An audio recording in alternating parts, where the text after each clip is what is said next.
Welcome to McPlum, simple solutions served daily. You start by cutting power at the breaker and confirming no live voltage with a tester. Safety first.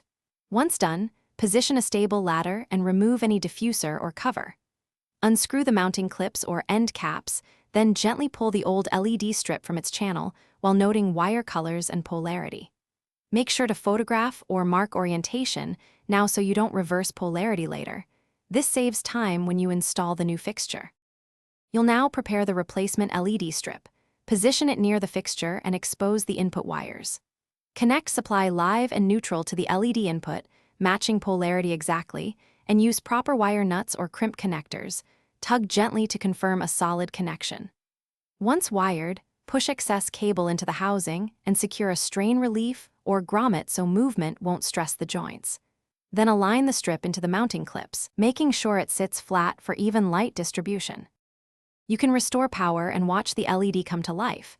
Observe for smooth startup and consistent brightness along the length. If you see flicker or dim sections, switch power off and recheck your connections. Confirm driver voltage matches the strip, 24V versus 12V, and inspect for loose contacts. Make sure the driver is rated for the strip's wattage. Once stable, reinstall the diffuser, tighten clips, and run the light for 5 to 10 minutes to.